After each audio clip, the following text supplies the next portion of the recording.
While diving in the sea, a female student was suddenly attracted by a glowing object. As if pulled by an invisible force to the depths, she could not resist. As soon as she touched the object, a beam of light enveloped Xuan Mo's body, causing her to immediately lose control. A while later, the instructor surfaced. He told Xuan Mo's friend that Xuan Mo had dived very deep, a depth that even professional divers could not reach. When Xuan Mo opened her eyes again, she had been pulled onto the boat, but now she seemed to have turned into a different person. Her eyes were determined, but her expression was extremely confused. Her eyes kept looking at everything around her. At the same time, someone suddenly spoke to Xuan Mo in a strange language. In her head appeared a series of incomprehensible equations, along with tens of thousands of scenes appearing at the speed of light, from ancient times 200 million years ago to modern civilization today. In just an instant, Xuan Mo acquired all the knowledge of humanity. It turned out that when she touched the glowing object at the bottom of the sea, Xuan Mo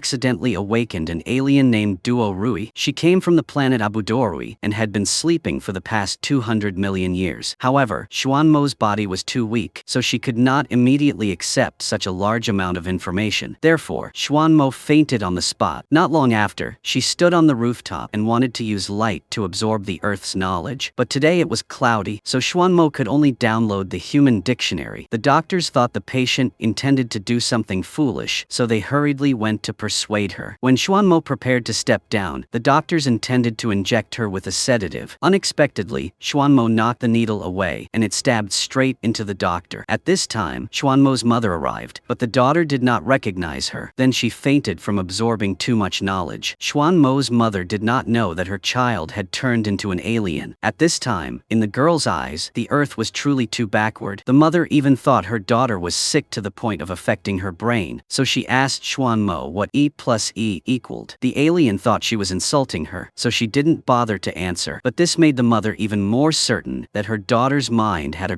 problem. She told her husband that before, every time Xuan Mo took an exam, her results were at the bottom of the school. At that time, the mother thought her daughter was stupid, but now she realized that was when her child was smartest. But because Xuan Mo had just downloaded the dictionary, she could not accurately understand what others said. Even regarding eating fried dough sticks, when her parents told their daughter to dip them, she did not understand. Xuan Mo suddenly stood up, confusing the two of them. The parents hurriedly helped their daughter sit down, and once again told her to dip the breadstick in the sauce. Xuan Mo angrily threw the breadstick down and shouted loudly because she didn't understand whether the two wanted her to stand or sit while eating. She declared that in this world, no one could command her. The alien girl did not understand what her parents said. The parents only told Xuan Mo to dip in the soy milk, not to stand up to eat. It seemed she still did not fully understand human language. Xuan Mo picked up the basin of water, preparing to drink, but her mother hurriedly stopped her. Then the father hurriedly poured a glass of water for his daughter to drink. Xuan Mo really could not understand, because the thing in the cup was water, and the thing in the basin was also water. Why didn't her parents let her drink the water in the basin? Xuan Mo thought humans were truly troublesome. Waiting after being discharged from the hospital and returning home, she saw the house was built of iron and concrete. Xuan Mo thought these materials could not withstand radiation, so staying in here was very dangerous. Yu Chen saw his sister was stupid, so he felt happy when she was in trouble. He wanted to verify if his sister was really stupid, so Yu Chen intended to teach her how to brush her teeth. He explained that this was toothpaste and this was a toothbrush. Yu Chen even taught her to rinse her mouth and then swallow. He saw Xuan Mo follow suit and laughed until he couldn't close his mouth, but she thought doing these things daily was truly a waste of time. Therefore, Xuan Mo had to quickly find a way to return to her planet, so at night, she used mental power to make herself stronger. After becoming stronger, Xuan Mo seemed to change completely and prepared to leave here. Yu Chen still wanted to bully her, but unexpectedly he was pushed aside by his sister. Yu Chen wondered if she took steroids or something to be so strong, but Xuan Mo just went out and felt hungry, so she prepared to go eat barbecue. At this time, she was targeted by a few drunks at the next table. Xuan Mo was a high school student, sitting alone on the street, eating barbecue in the middle of the night. She did not know that she had been targeted by the group of drunks at the next table. The drunks went over and sat down beside Xuan Mo. They took her beer glass, drank it, and said to have a drink with them. The opponent reached out intending to harass Xuan Mo, but unexpectedly, she immediately pinned the opponent's head down on the table. Then Xuan Mo threw him to the ground. Next, she used just a few moves to take down the whole group of drunks. Done with the job, Xuan Mo calmly sat down to continue continue eating barbecue. Not long after, the police arrived at the scene. The drunks immediately blamed everything on her. But the police did not believe them, so they took all of them to the station. She demanded to meet the highest police officer. They even thought Xuanmo was drunk, but didn't expect she was possessed by an alien. Therefore, when asked by the policewoman, she knew nothing. The policewoman thought Xuanmo was too scared, so she said she only needed to call her parents to come pay the money to be able to leave. But the alien girl did not know her parents' names. Suddenly, Xuanmo vaguely remembered a name from the subconscious of this body, which was the school's hot boy, Hai Lan. So Hai Lan was called to the police station. This matter scared the guy out of his wits. Hai Lan thought the shady things he did had been discovered by the police. He wondered why she didn't call her parents. Xuanmo calmly replied that she couldn't remember their names. Hai Lan joked that in this whole world, did she only remember his name? Xuanmo replied that him being remembered by her was an honor. After knowing she taught the group of drunks a lesson, Hai Lan was very surprised. Even though he hated Xuanmo very much, he still took out 100 renminbi for her to catch a taxi home. At the same time, Hai Lan requested her to stay 50 meters away from him from now on. When taking the money, she started bringing it to her nose to smell. Xuanmo asked if the type of paper printed with ink and numbers was called money. She knew money could buy the things she needed, so she came up with a bold thought. To be able to quickly return to her planet, Xuanmo took the 100 renminbi to a store to buy a car. She asked the staff to get her this one. The store staff was surprised and asked if she wanted to buy a car. When hearing Xuanmo say she had money, the staff immediately changed attitude to smilingly welcome. But when she saw Xuanmo hand over 100 renminbi, the staff couldn't help but show contempt for this student. Two kind elderly people seeing this went to help Xuanmo. They thought this girl was mentally disabled, so they took her home. Xuanmo's parents were extremely grateful to the two people, but unexpectedly they reminded Xuanmo's mother that if the daughter was mentally disabled, she should look after her carefully. Hearing this, she immediately got angry and said her child had nothing wrong. The elderly woman said she had to face reality, so when there is an illness, it must be treated. Xuanmo's mother angrily replied that her child was not sick. The two people were so scared they hurriedly left. But when the mother saw with her own eyes Xuanmo swallowing toothpaste, she also started to suspect. She asked if her daughter was really stupid. She replied that she was the marshal of the Tianjie galaxy, so she was not stupid at all. Not long after in class, the teacher remarked that this amount of homework was done by one person, then asked Xuanmo to stand up. She was very surprised because she clearly had changed her handwriting, unexpectedly still being discovered by the teacher. At first, Xuanmo offered to do homework for the classmates, and each subject only needed 5 renminbi. Hearing this, the classmates agreed one after another. One person after another lined up asking her to do homework for them. Xuanmo used the fastest speed to finish homework for all the classmates. Very quickly, she earned a pile of money. It turned out Xuanmo thought that using a modern human computer could contact her home planet. Therefore, she tried her best to save money to buy a computer to be able to quickly integrate with Earthlings. So Xuanmo started absorbing a large amount of human knowledge, but the scene of her quickly scanning books was seen by Li Fang. She even looked at Xuanmo with contemptuous eyes. Li Fang thought she was pretending. The school's hot girl Chi Pian also mocked along. She said that ugly people often played tricks. Hai Lan thought Xuanmo saw him here, so she tried every way to attract his attention. Not long after, Xuanmo had scanned all the books in the library. Now her knowledge had reached a level no one could match. Unexpectedly, the teacher still discovered the matter of Xuanmo doing homework for friends, so she immediately made Xuanmo stand up. The student thought she had changed her handwriting. How could the teacher detect it? The teacher said the assignments were all done according to a different formula not taught by her, although the answers were correct. Unexpectedly, Xuanmo thought the formula in the book was too outdated, so she deduced a new formula herself. But the teacher forced students to answer according to the standard answer of the exam paper. Xuanmo, hearing that, could only be silent. In physics class, the teacher scolded students with failing exam scores. He said they only needed to try to learn the formulas. How could they fail the exam? At this time, a student said he had learned the formulas but still couldn't do the work. The teacher said him not knowing proved he was stupid. In anger, the teacher threatened to hit that student. Xuanmo stood out to stop him and said him doing this only made everyone hate physics more. The teacher, hearing that, was very annoyed because the student with the worst achievement in class dared to criticize him for teaching poorly, but he didn't know that she was different from the past. Xuanmo pushed the teacher away, then went straight to the podium and taught everyone. She wrote on the board a formula even the teacher didn't understand. Then Xuanmo used the simplest way to explain. Consequently, the other students understood immediately. The teacher lost face in front of the class because of Xuanmo, so he requested her to call her parents. But Xuanmo's mother said, based on what did the teacher insult her child? Not long after, the placement test results were announced. Unexpectedly, Xuanmo's score topped the whole school. Everyone was surprised because she went from the person with the lowest achievement in the school to the top of the school. Hai Lan thought that to attract his attention, Xuanmo could try to study to that extent. She also successfully got placed in the selected class and became desk mates with Hai Lan. Xuanmo apologized because she could not stay 50 meters away from him anymore. When returning home, Xuanmo had water poured on her head by Yu Chen. She immediately lost all reason and raised her hand to knock the opponent flying. Just like that, the brother was knocked unconscious. Xuanmo regretted extremely for using superpowers to deal with a trashy creature like this. The next day, she wanted to use Yu Chen's computer, so she rushed into the bathroom asking where the computer was. Yu Chen still showed arrogance and threatened his sister. He still hadn't realized the severity of the problem, so Yu Chen arrogantly told his sister to get out of here. Xuanmo immediately used superpowers to knock him unconscious, then dragged him back to the room. She even took Yu Chen's computer. Xuanmo used superpowers with the computer and wanted to use it to contact her home planet, but unexpectedly, the computer had no reaction at all. She guessed maybe it was because the computer components were too outdated, so she tried to earn money to buy a new computer. Unexpectedly, after school, Yu Chen held the newly bought computer blocking Xuanmo's way. He ceaselessly showed it off. Yu Chen said the components of this machine were too modern and it also had a top-notch graphics card. Hearing that, Xuanmo immediately took his computer. Yu Chen wanted to demand it back but was controlled by his sister using force. Xuanmo thought using the new computer could contact the home planet, but unexpectedly when she just used superpowers, the motherboard was burned. Therefore, Xuanmo was very disappointed. The next day she went to the store to repair the computer. At this time, Xuanmo saw a new computer with higher-end components, so she asked the owner if this computer could contact satellites. The owner replied that if a computer could contact satellites, that was illegal. While the owner went to repair the computer, Xuanmo suddenly received a phone call. Because of this, she learned the news that Yu Chen offended a group of thugs and was taken away by them. Xuanmo immediately used superpowers to determine the opponent's location. At this time, Yu Chen was beaten nearly to death. When seeing them about to chop off one of his hands, finally, Xuanmo arrived. She said they had been beating for 8 minutes and 45 seconds without their hands hurting. The thug, having his hand twisted, hurriedly replied he was in much pain. The thug leader, seeing Xuanmo was alone, intended to attack her. Unexpectedly, in times of trouble, Yu Chen protected his sister. He ordered Xuanmo to leave here immediately, but the thugs had no intention of sparing Xuanmo, and they even wanted to harass her. Unexpectedly, she immediately slapped him, then kicked him flying. Afterward, Xuanmo used just a few moves to take down the remaining minions. This group immediately ran away. Also, starting from this moment, Yu Chen became the older brother to the sister. Xuanmo ordered one guy to carry her brother. The opponent hurriedly followed without hesitation. At the cafeteria, Li Fan threw a bun at Xuanmo and forced her to pick it up and eat it. Originally, Xuanmo didn't want to pay attention, but the opponent kept causing trouble. Xuanmo was so angry she broke the chopsticks and said never before had anyone dared to treat her like that. Li Fang suddenly felt something abnormal about this, because clearly, before she often bullied Xuanmo. Li Fang even poured soy milk on her head and threw her books on the ground, then kicked them everywhere. But Xuanmo didn't dare utter half a word. Normally, meeting Li Fang, she also had to obediently greet, so she ordered Xuanmo to pick up the bun on the ground and eat it all. Hai Lan on the side couldn't watch anymore, so told Li Fang to stop. Jipian, seeing that, hurriedly coordinated to advise Li Fang to stop. Unexpectedly, this time Xuanmo didn't endure and said she didn't need others to help. This sentence made Jipian angry, holding the food tray and leaving. Li Fang also intended to follow, but Xuanmo couldn't endure anymore. She said she couldn't show mercy to evil. Li Fang, hearing that, got angry, intending to take the food tray to smash on Xuanmo's head. Unexpectedly, she put her foot out to trip Li Fang. Then Xuanmo stuffed that bun into her mouth. Li Fang couldn't expect that she only came to participate in military training, yet lost all face. They thought Xuanmo was still easy to bully as before, but didn't expect she was accidentally possessed by an alien. Now Xuanmo had extreme health and physique. The next day, students started physical training. The instructor looked at the students' performance and felt extremely disappointed. He thought kids these days couldn't carry things on shoulders or lift with hands. At this time, it was Hai Lan's turn to show skills. His performance was also praised by the instructor. Finally, Hai Lan used the fastest speed to pass all categories. All female students surrounded him, clapping to congratulate. Hai Lan also as wished won first place immediately. After it was the girl's turn, Xuanmo originally intended to be humble a bit, but she remembered the teachings in the army on her planet, because on the battlefield there is no existence of pity nor existence of humility. So Xuanmo started using all strength to run fast like flying, surprising everyone. In just a blink of an eye, she successfully reached the finish line. Unexpectedly, Xuanmo only took 49 seconds to complete the exercise. It was known the fastest record of the regiment was 58 seconds, and no one had been able to surpass it. The friends hearing that were even more surprised, but only Hai Lan, Qi, and Li Fang felt annoyed. In the afternoon shooting practice, Hai Lan skillfully shot all bullets in the gun, but he felt not satisfied yet. He asked Xuanmo to yield the gun to him. She didn't bother paying attention to Hai Lan, but shot all bullets in the gun. Not long after, the instructor started announcing results. Hai Lan 86 points, Li Fang 0 points because shooting outside the target, and Xuanmo 100 points. Hai Lan immediately raised doubts about the result, because since childhood he practiced shooting with his father and only shot 86 points. The instructor said if Hai Lan didn't agree with this result, then compete with Xuanmo. So in the following training sessions, Hai Lan unconsciously paid attention to her, but this matter made Qi extremely jealous. Hai Lan, wanting to teach Xuanmo a lesson, framed her to become the third person intervening in others' romance. The incident happened right during their marriage proposal. The proposing guy said she was the greatest gift heaven bestowed upon him. Everyone shouted, hoping the girl would agree. Unexpectedly, Hai Lan shone the light towards Xuanmo, making everyone misunderstand. The girlfriend of that guy angrily shouted, "It wasn't that girl." In anger, she even wanted to beat Xuanmo up. Hai Lan was happy achieving the purpose. He didn't know this prank of his was very excessive, until the girlfriend cried in heartbreak. The proposing guy angrily came to find Hai Lan. When the manager knew this matter, he criticized Hai Lan's behavior for bringing bad influence to the cinema, and Xuanmo's face was scratched. Hai Lan did so because he really hated her. Clearly, before, Xuanmo was very infatuated with him. Wherever Hai Lan went, she would follow. Moreover, Xuanmo even confessed to him right on the school's loudspeaker. She followed all the time, so Hai Lan felt annoyed and uttered cursing words at her. But from that day on, Xuanmo seemed to turn into a completely different person, from a weak girl, often bullied, to an arrogant person. Now Xuanmo suddenly came to the cinema to work part-time, so Hai Lan thought she definitely had some scheme. Sure enough, when bonuses were distributed, Xuanmo told the superior that usually Hai Lan often stole snacks in the theater. She requested the manager confiscate all his bonuses. Hai Lan thought Xuanmo came here to take revenge on him, but he didn't know she just wanted to earn money to buy a computer. Hai Lan, because of wanting revenge, exploited the proposal plan to harm Xuanmo and caused a huge influence on the cinema. She also saw him doing so was very excessive, so advised Hai Lan to go apologize to people. Hai Lan refused to admit his mistake, but after a few nights tossing and turning, unable to sleep, his conscience was very uneasy. Finally, hoping the couple would forgive him, Hai Lan used all savings to invite the wedding photography team along with the two of them to travel to Sanya. He also gave them 2 VIP membership cards of the cinema. At this time, the couple forgave Hai Lan. He didn't expect his small action caused him to pay such a heavy price, but later, Hai Lan no longer had to suffer a guilty conscience. Xuanmo also appreciated Hai Lan's performance this time. Wanting to apologize to her, Hai Lan bought soda for Xuanmo. She thought for a while and finally agreed to forgive him. She asked the owner how much money she could get back if returning this soda bottle. The owner replied 2 renminbi. Hearing that, Hai Lan couldn't help but spit out all the water. At the multi-purpose hall, female students were practicing dancing. Li Fang spoke up to the coach that the girls standing over there would affect her practice. The coach immediately criticized because she was the weakest dancer yet didn't focus on dancing. Xuanmo, just standing aside, recording video, made Li Fang uncomfortable, telling on her to the coach. This matter affected Li Fang's emotions. The coach saw she danced worse and worse, so hurriedly requested everyone to stop. She asked why Li Fang couldn't keep up with friends' movements. Because the competition day was coming, the coach was very worried. At this time, she remembered Xuanmo standing next to her. The coach wanted to let her try dancing these moves, and Xuanmo immediately agreed. Li Fang, hearing that, showed contempt. The coach immediately called her back to be a substitute. Qi, seeing that, was extremely uncomfortable. Unexpectedly, Xuanmo danced better than everyone predicted, so the coach liked her very much. The coach thought of a new move wanting to assign to Qi to complete, but she just stood up and gave up. Qi told the coach she couldn't flip. At this time, Xuanmo's best friend suddenly stood up and said Xuanmo could perform this move. Li Fang, hearing that, immediately criticized her. The coach, hearing that, decided to let Xuanmo try to see. Qi was so so angry, she glared at the coach. After standing up, Xuanmo was extremely nervous. Li Fang was preparing to mock her. Unexpectedly, Xuanmo flipped backward then landed perfectly. Everyone present there was surprised. The coach liked her even more. This matter made Li Fang and Chi Pian even angrier, so in the following training days, Chi Pian's emotions were seriously affected. The coach saw the problem so criticized her for lacking team spirit. Chi Pian replied, if she didn't have team spirit, she wouldn't have come today. The coach saw she had a bad attitude so declared the new captain was Xuanmo. Chi Pian hearing that felt even more annoyed and uncomfortable inside, so she went to meet Hai Lan. Chi Pian acted pitiful, complaining. Xuanmo occupied her captain position. Hai Lan hearing that immediately went to meet her to vent anger for Chi Pian. He thought Xuanmo had an unrequited love for him, failing so intentionally came to cause trouble with Chi Pian. Hai Lan wanted her to return the captain position to Chi Pian, but Xuanmo didn't bother paying attention to Hai Lan. Not long after the competition day arrived, all participating teams brought out their best state. The team led by Xuanmo used the flip move to successfully win the championship. Chi Pian happily waved to Hai Lan, but this time, his eyes were already attracted by Xuanmo. Hai Lan also started to be moved by her. After returning, he even wrote a note to Xuanmo, so the two became closer and closer. This matter also made Chi Pian start hating the two. This girl had a beautiful appearance, but lived two-faced and fake since childhood. Clearly that day, Chi Pian talked about the future with Hai Lan. She wanted to go to the US with him as an exchange student. Unexpectedly the next day, Chi Pian knew this time only one student was chosen as an exchange student abroad, so Hai Lan immediately became a competitor with her. Chi Pian immediately changed the plan. Hai Lan even ran over saying last night to go to the US to study. He used his top-notch acting ability to argue with his father for a whole evening. She asked so what was the result. He replied he agreed. Chi Pian hearing that went crazy with anger, so told Hai Lan. This time only one person was chosen. This week's exam result would be the most important measure. She acted pitiful, assuming he had his father's help. Xuanmo would surely top the exam, so finally she would definitely be abandoned. Hai Lan understood her meaning, so asked, could it be if they turned into competitors, they couldn't be friends anymore? She replied, originally not in the same class meant couldn't become friends. Hai Lan's family originally had conditions, so later wanting to go abroad, had many opportunities. Chi Pian thought just needing to go abroad could change herself and her family's life. Hai Lan couldn't expect the person intimate last night now turned hostile to him. Finally, Chi Pian threatened that all opportunities that could make her better, she would try her best to fight for. Chi Pian regarded Hai Lan as an enemy, but he still thought for her. He knew Chi Pian's achievement was the lowest among the three of them, so Hai Lan decided to give her a hand. From there, he hacked into the school system, then printed out the exam paper for this exam. The next day, Hai Lan gave the exam paper to Chi Pian and said this was the fairness he could give her. He thought he could move her, but didn't expect in return wasn't gratitude but accusation. Immediately after, the school announced disciplining Hai Lan for attacking the school firewall, stealing exam papers. The incident was extremely serious, so the school informed students. Hai Lan was criticized before the whole school, so was extremely ashamed. He didn't expect Chi Pian just to win the spot to study abroad, secretly betrayed him. Xuanmo discovered this matter was abnormal. Chi Pian also started being shy, so dared not look straight into Hai Lan's eyes. That very day, Hai Lan's father was called to school. He was the school investor, so lost all face. The father constantly scolded the son. Finally, Hai Lan still decided to hide the truth. He also told his father the words hidden in his heart. Hai Lan said he stole exam papers many times before. He admitted that over the years his achievements were all fake. Also after this matter, Hai Lan was officially notorious, so wherever he went he was discussed by schoolmates. Regarding Chi Pian's behavior, Hai Lan still decided to forgive her, but she feared he would take revenge on her. So on the way home from school, Chi Pian came to find him. She pretended to be innocent, saying she didn't know why she went to meet the teacher. Chi Pian even more didn't expect him and his father to quarrel so loudly. She thought Hai Lan just needed to tell everyone. Chi Pian denounced him, then the person they despised would be her. Hai Lan didn't want to say much, so only told her to try to take good care of herself. Knowing this matter, Xuanmo intentionally yielded for Chi Pian to win first place, for her to successfully get the spot as an exchange student. They even went to choose a gift for Chi Pian. Finally, Hai Lan decided to write a confession letter so she wouldn't feel lonely in the US. But Chi Pian suggested they shouldn't contact each other anymore, because once going to two different places and living different lives, common topics would decrease day by day. She even thanked him for everything he did for her. If later they had to break up, then no need to waste time. Afterward, Chi Pian left, leaving Hai Lan standing still, not understanding what was happening. happening. Xuanmo took the chance when parents weren't home to sneak a kiss on Yu Chen's forehead. He screamed, not understanding what his sister did. She explained she was comforting him. Xuanmo acted as if nothing happened and calmly left. Yu Chen felt this matter was very unusual. Clearly Xuanmo was deceived by some jerk. So the next day, Chen went to meet Hai Lan to ask if he taught his sister bad things. Hai Lan also frankly admitted he liked her. Yu Chen asked if he often dated his sister at midnight. Hai Lan hurriedly denied and said he didn't do anything else. But Yu Chen didn't believe, so he warned him to stay away from his sister a bit. It turned out last night, Hai Lan took Xuanmo to his secret base. He even showed her his modern computer. The girl, seeing the computer, immediately got excited. Hai Lan said he didn't dare be sure it was the best machine in the world, but he could be sure it was the most expensive and fastest computer Xuanmo could buy. She asked so later, could she come to his house to go online? Hai Lan happily agreed to that proposal. He thought Xuanmo was finding excuses to meet him, but Hai Lan didn't know she just wanted to use this computer to contact her planet. He even took out a newly bought movie disc to watch with Xuanmo. When they watched the part where the alien had to part with friends, Xuanmo sadly shed tears. She thought one day she would also have to be like that. Hai Lan, seeing Xuanmo cry, felt very heartbroken, so he couldn't control his heart and kissed her once. But Xuanmo, being possessed by an alien, didn't know what this action meant. She asked what he just did. Hai Lan replied he just wanted to comfort her. Xuanmo thanked him for comforting her. Arriving home, she saw Yu Chen sadly lying on the sofa, so Xuanmo also comforted her brother by kissing on the forehead. Seeing his sister do that scared Yu Chen out of his wits. He knew his naive sister was deceived by Hai Lan, so the next day he blocked Hai Lan at school. Hai Lan wanted to invite Xuanmo to buy water. Yu Chen immediately blocked and pulled his sister away first. To prevent his sister from being deceived again, he made Xuanmo follow him all day. Even when the brother played games, the girl had to be by his side. But Xuanmo felt very bored and said she also wanted to play. Yu Chen thought this game didn't suit her. Hearing that Xuanmo sat opposite then played the game. Yu Chen was playing. Alone she destroyed the brother's whole army. Yu Chen asked what was happening, being killed by Abu destroying the whole group. They discovered Abu was in this internet cafe, so they started searching for that master. Yu Chen looked at his sister's computer and asked, is this Abu? Xuanmo asked, was there a problem? He screamed. His sister was Abu. Yu Chen hugged Xuanmo, then constantly praised her. He said the competition between planets would depend on his sister. Later, whatever she told Yu Chen to do, he would do. Xuanmo replied she wanted to be the general commander of the Thunder team. She just joined and demanded to be general commander, so members in Yu Chen's team were a bit unconvinced. To prove her ability, Xuanmo led the Thunder team. They went from rank 300, winning continuously, and gaining rank 16. Her strategic layout ability was named by netizens as the Hell Commander. Their team also successfully entered the final. Although the opponent was also a top team, never lost. Under Xuanmo's leadership, clearly they were not opponents of the Thunder team. Finally, they successfully won the championship. That day at the family dinner, Xuanmo accidentally ate a coin in the food. The mother happily showed off to her husband seeing the daughter eat a coin. Xuanmo was angry as humans only thought about what to eat morning or night. Xuanmo suddenly got angry, making the father think Yu Chen bullied his sister again, but he also didn't know why. The next day, while Xuanmo was studying at school, the stepfather suddenly came to school calling her away. After that, she went to the hospital, seeing her mother lying on the hospital bed. Seeing the husband call the daughter, the mother blamed the husband for making a big deal. The father said at that time suddenly the wife fainted, making the situation extremely critical. The mother hurriedly interrupted the husband, fearing the daughter worried, and said she had hypoglycemia. But Xuanmo sensed something unusual. After returning, she immediately questioned Yu Chen. Xuanmo asked what was in mother's lungs. He replied he also didn't know. The doctor said looking at the image couldn't judge yet. That thing was quite near important blood vessels, so couldn't casually operate. Hearing it required waiting for a specialist to see to cure her mother. Xuanmo wanted to call to make an appointment with a specialist, but the queue waiting for the specialist extended to June next year. The opponent immediately hung up. This matter made Xuanmo extremely angry. At night, she went to the hospital to visit her mother. Xuanmo used superpowers to check her body. She discovered to heal her mother required spending a large amount of energy. If saving her, then Xuanmo only had 1 month left. At that moment, she didn't know what to do. The next day, Xuanmo went to the hospital looking for the specialist. She asked where Chen Xiaofen was, but due to no prior appointment, the staff requested Xuanmo to wait outside. Hearing that, she got angry, then went to find the opponent herself. After finding the specialist, Xuanmo forced him to treat her mother. The nurse hurriedly called security to control her, but Xuanmo only used a few moves to resolve all of them. Also because of that, she was invited to the police station. Xuanmo's mother stood by the side holding the IV bottle, begging for leniency for her daughter. She said the daughter saw her sick, so acted thoughtlessly like that. The police and nurses seeing this scene were also very helpless, so finally decided to reconcile. Seeing mother's illness couldn't be delayed anymore, Xuanmo decided to use her superpowers to save her mother. Just at this moment, Yu Chen ran over reporting good news. Unexpectedly, the specialist proactively came to examine Xuanmo's mother. It turned out the specialist was moved by this girl, so he decided to make an exception to operate on Xuanmo's mother first. Finally, the surgery proceeded extremely smoothly. Everyone was happy. At this time, Xuanmo also wanted to apologize to the specialist. On the way home from school, she was followed. Xuanmo was not afraid at all, but immediately warned the stalker not to follow her anymore. The man also didn't expect Xuanmo to be so brave. This matter made him unable to react in time. Seeing everything exposed, the opponent decided to act to capture Xuanmo. At the crucial moment, Yu Chen suddenly ran to his sister. The man hurriedly explained he was asking for directions. Seeing the opportunity lost, he could only retreat. Yu Chen said that car lately hovered in front of their alley all day. Xuanmo suddenly remembered a few days ago she met this man. At that time alone on the road, seeing Xuanmo coming, the man intentionally pushed the pile of bricks aside, pretending to ask her for help. She hurriedly ran to save the opponent. In urgency, Xuanmo forgot to hide her strength. She used one hand to lift the car and the other hand to pull the man out. Also because of that kindness, the opponent knew Xuanmo's secret, started probing because this car was at least 1 ton. He thought Xuanmo's ability was not like a normal person. She could only lie that she had superhuman strength since childhood. Of course the man didn't believe her words. When Xuanmo just left, he looked at her with extremely cunning eyes. Clearly, the man had evil intentions with her. Sure enough, from that day on, every day the man followed Xuanmo to school, then home. Time passed. Xuanmo also noticed him, and that day after school she accidentally discovered a group of people capturing a comatose woman. The man often following her, Go Sheng, also participated in this. They even put that woman in the car. Xuanmo worried, so didn't dare imagine what that group would do to the woman. When returning home, she surprisingly discovered Go Shen was in her house. On his face appeared a cunning smile. Yu Chen was intending to speak but was stopped by Xuanmo. The opponent proactively spoke up that he just came to see clothes. 2 people in the bathroom discussed the plan. Because not wanting parents to worry, Xuanmo decided not to tell parents. She told Yu Chen not to act arbitrarily, but wait to see the situation then act. It seemed Go Sheng enjoyed the feeling of making prey. Scared, Yu Chen used eyes to warn him, but he didn't regard Xuanmo's brother as anything. Yu Chen spoke insinuatingly, hinting Go Sheng's father was a bad guy, but the father found his son impolite. It turned out Go Sheng disguised as the owner of a clothing store. He pretended to come discuss business with Xuanmo's parents. To successfully cooperate, Xuanmo's parents treated him like a VIP guest, so she started probing him. Xuanmo asked where his clothing store was. He replied it was located on Zhongshan Road. She said she thought the store was at Li Lake, Fort Mountain Road. He said Fort Mountain Road was very remote. Go Sheng was extremely worried, but his facial expression remained unchanged. He didn't expect Xuanmo knew his secret. The girl asked further if he would invite her to the factory to visit. Right, he replied. If Xuanmo wanted that, it was even better. The girl suddenly asked to go to the factory. How many people voluntarily went? The atmosphere immediately became tense, but the words Go Sheng prepared to say made Xuanmo extremely surprised. He said raising children wasn't easy. She thought originally it was an obedient daughter, but didn't know one day suddenly turned into another person. It turned out Go Sheng knew Xuanmo was an alien. Until now she still hadn't dared tell her mother her true identity. But Go Sheng didn't immediately expose Xuanmo, but found an excuse then left. He prepared to proceed with the next step of the plan. When Xuanmo was on the way to school, Go Sheng from behind used a stick to knock her unconscious. Then he locked her in a crate. He said both knew eventually there would be this day. The man firmly believed Xuanmo was mentally prepared. It turned out he sought opportunities many times to act against Xuanmo, but was interrupted by unexpected events. This time finally he succeeded, but her calmness surprised him greatly, because those before captured by him all cried begging him to spare them. It seemed this girl was very different. He really was impatient to act on her. He ordered subordinates to bring the machine to prepare conducting experiments with Xuanmo. But when the subordinate opened the crate, inside were only bricks. The man was angry when not seeing his analyzer anywhere. It turned out the accomplice early on reported news to Xuanmo. They said Go Sheng had a type of weapon capable of dealing with them, so Xuanmo must be careful careful. She early on guessed this man would capture her, so Xuanmo swapped his machine beforehand. When she spread two hands out, the hand and leg locks immediately opened. Next, Xuanmo broke the glass door, scaring Go Sheng. His subordinates also immediately ran away. At the moment Go Sheng prepared to press the alarm bell, Xuanmo immediately used superpowers to control him. He asked what she wanted to do. Xuanmo replied the type of person like him didn't need to know. She knocked the man unconscious, but didn't kill him. Xuanmo didn't know because of this merciful act. Later she was assassinated by him. Very quickly Go Sheng woke up. He didn't repent, moreover decided to find Xuanmo for revenge. The man used every way to research a stronger weapon. Now he prepared to find Xuanmo for revenge. That day the school organized an activity. Go Sheng disguised as an electric worker to infiltrate the school. Arriving at the activity venue, he ordered subordinates to cut the power. Immediately the whole auditorium was pitch black. Go Sheng was blinded by hatred. Now he didn't care about the lives of other students. The man used a weapon with strong destructive power to shoot at the ceiling. He wanted to do so to lure Xuanmo out. Students were scared, then started running frantically to escape. To ensure student safety, Xuanmo immediately used superpowers to restore power, so friends could safely run away from here. After that she came in front of Go Sheng. He waited for this moment for a long time. The man was very confident about his new weapon, so he looked at Xuanmo and smiled cunningly. Now she also started to be more serious. The man attacked first. Xuanmo used hands to block the opponent's attack. Unexpectedly, his weapon was truly too formidable, causing her to be knocked flying. At the moment, Go Sheng loaded the gun. Xuanmo prepared to take this opportunity to finish the opponent. Suddenly at this time, Hai Lan discovered the chandelier on the ceiling falling and about to hit Xuanmo. To save Hai Lan, Xuanmo lost a large amount of energy. At this time Go Sheng finished loading. She could only use all her energy to risk a try. Luckily finally Xuanmo could defeat him, but she also because of exhausting energy became a vegetable. Xuanmo was in a coma for 3 whole years. One day another man had evil intentions about her. Luckily Hai Lan arrived just in time. He said starting today they would rotate shifts 24/7. Yu Chen was extremely angry because yesterday watching his sister was taken away by bad guys. He disguised as a doctor entering Xuanmo's hospital room and intended to play tricks on her. At this time she was in a coma so didn't know the appearance of that man. He took out a bottle of medicine, unclear what it was, then took out a syringe preparing to inject that medicine into Xuanmo's body. At this time he felt extremely excited because this wasn't the first time he wanted to harm her. Last time he impersonated a water delivery staff to enter Xuanmo's hospital room. When preparing to act on her, luckily the mother appeared in time. He could only hold the water bottle, hurriedly running away, then find another chance to act. Very quickly the opponent found a chance again. The man injected medicine into Xuanmo, then took her away from here. He didn't know at this time. Xuanmo's boyfriend Hai Lan drove to the hospital basement preparing to go up. Finished injecting, the man hurriedly carried Xuanmo, putting on the wheelchair. Then he disguised her briefly. At this time his face was even more despicable. Unknown what he intended to do regarding her again, the man pushed the wheelchair to the elevator door. Until now still no one discovered the problem. Just then Hai Lan stepped out from the elevator passing him. He also just glanced at the opponent once, not paying attention. Hai Lan went straight to Xuanmo's hospital room, knowing she was no longer here. At this time he realized very likely the person sitting on the wheelchair earlier was Xuanmo. He hurriedly chased after, but at this time the man took her down to the basement. Seeing his plot about to succeed, he was extremely happy. Unexpectedly, at this time, Hai Lan chased up, so the man hurriedly pushed Xuanmo away, but he pushed the wheelchair so couldn't run as fast as Hai Lan, so the man could only push Xuanmo back, then hurriedly ran to escape. Because worrying for his girlfriend's safety, Hai Lan didn't continue chasing. He hurriedly checked Xuanmo's condition. Seeing she was okay, he breathed a sigh of relief. But Hai Lan didn't know Xuanmo was injected with medicine. This medicine would cause very serious influence on her body. The next day, when Xuanmo's mother was caring for her as usual, suddenly she opened her eyes. Her eyes rolled back, then the whole body started convulsing. Seeing the daughter like that made the mother extremely scared. She hurriedly called the doctor. The doctor quickly injected sedative for Xuanmo. After a few minutes of convulsions, finally she lay still. After examining, the doctor didn't see anything abnormal. By that evening, a miracle happened. Xuanmo, comatose for 3 years, finally woke up. She hurriedly used the system to scan her body. Xuanmo discovered her energy was completely restored. She wondered what exactly was happening all this time. The next day, Hai Lan knew the news, hurriedly ran to the hospital. Seeing Xuanmo woke up made him extremely happy. Yu Chen nearby, seeing that, hurriedly called his sister's name loudly. He couldn't control joy, hugging Xuanmo up, spinning a few circles. Brother and boyfriend practiced walking with her. Xuanmo's health recovered very quickly, but suddenly her body lost control again. Xuanmo just wanted to enter school as a student. Unexpectedly, the principal told her to enter school as a lecturer. He said she claimed to be more excellent than all students of the school, so Xuanmo should just be a lecturer. Although she knew she had talent surpassing people, being a student was what Xuanmo's age should do. To verify if Xuanmo was a talent or not, the principal prepared for her a set of exams for direct admission. If achievements of all subjects were excellent, then Xuanmo would be directly admitted to school. The principal didn't expect she gained maximum points in all subjects, so successfully got accepted into university. Xuanmo's matter quickly spread throughout the school. The first day of school, she was discussed buzzingly by everyone. Also because of that, Xuanmo was invited by clubs competing. It seemed her university life would surely be very diverse and colorful. But right at this moment her body lost control. Xuanmo hurriedly ran to a less crowded place. At this time her whole body felt extremely uncomfortable. This was also the reason why Xuanmo wanted to study at this school. She was on the hospital bed comatose for 3 years. That night, Xuanmo suddenly woke up. She felt this matter truly very incredible. When Yu Chen took her to school for a walk to relieve boredom, Xuanmo's body suddenly lost control and punched the brother. Yu Chen on the tree advised the sister to calm down, then enroll in this school. Xuanmo below continuously pulled the brother's legs, scaring him. Perhaps in this school there was a mysterious power occasionally affecting Xuanmo. She had to quickly find the thing affecting her, but right at this moment a man pulled her aside. He said he knew who Xuanmo was, then requested her to hand over spirit power. She asked what spirit power was. Xuanmo hurriedly said the opponent mistook the person. Seeing she didn't understand his words, he felt extremely puzzled. It turned out he was Ai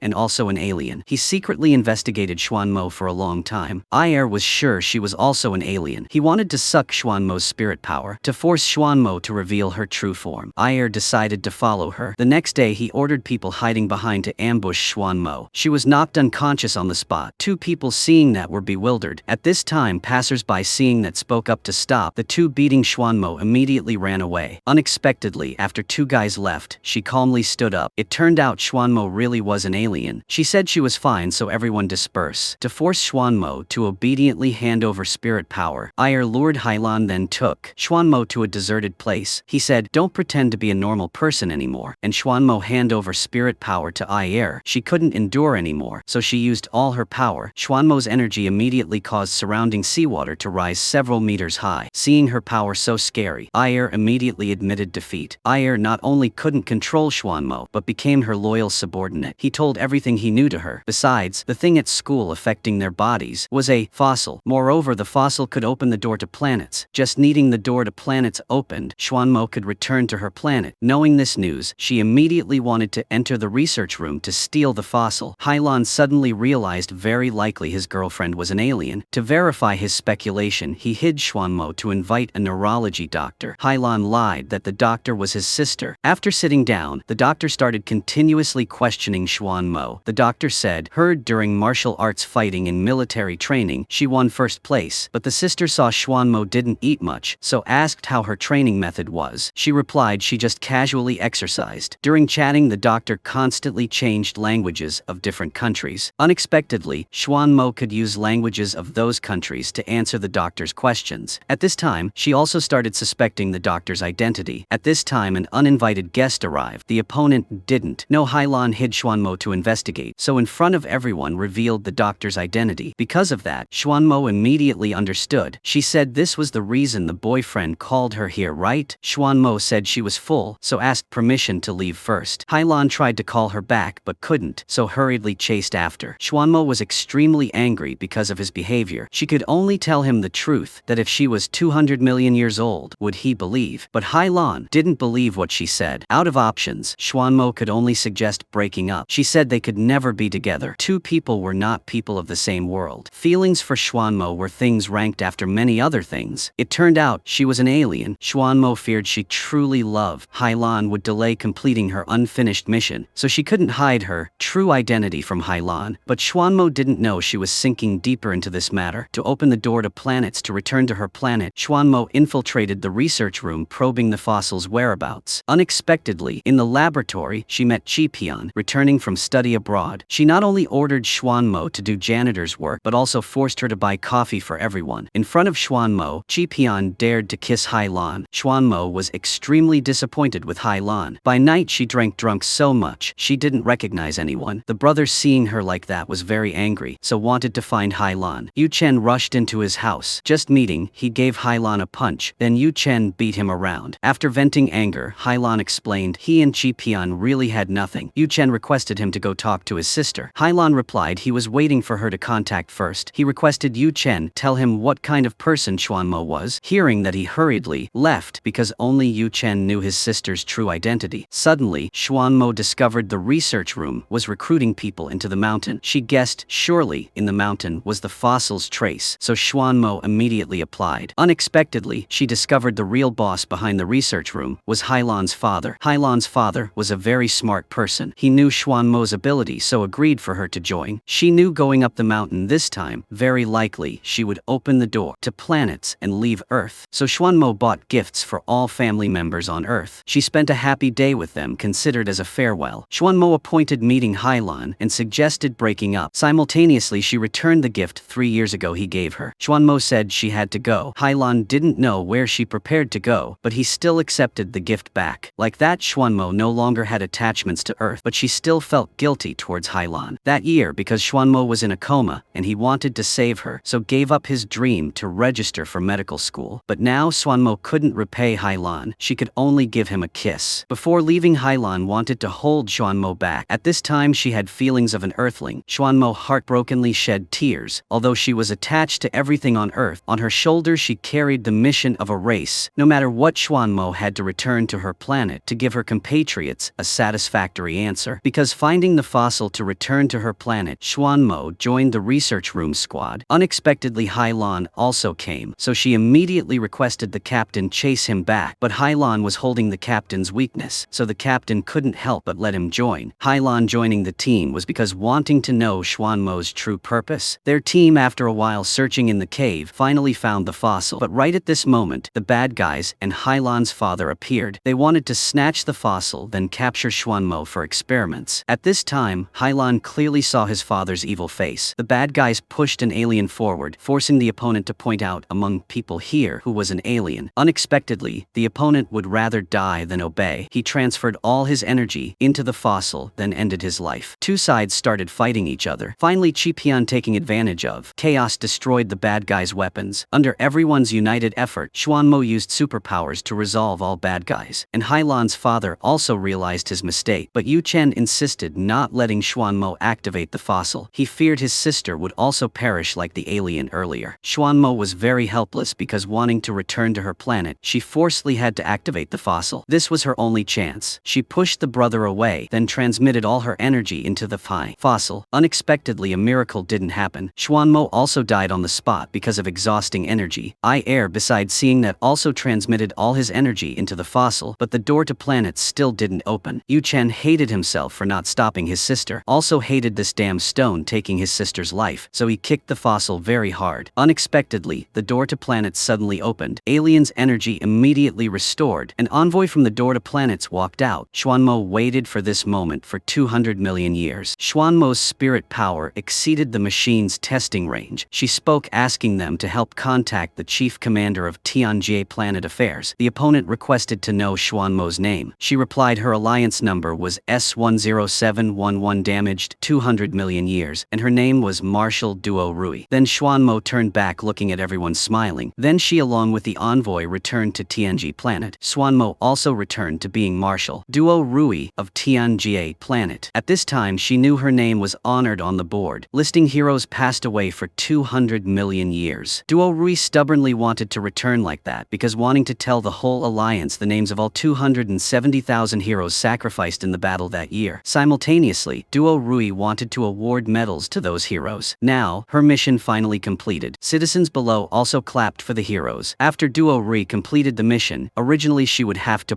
return to her planet, but Duo Rui turned back, looking at her relatives and friends. She still made a decision contrary to ancestors' wishes, which was returning to Earth using Xuanmo's identity to live out a life on Earth. Above is the entire content of the movie. Thank you for following. Hello, and see you again.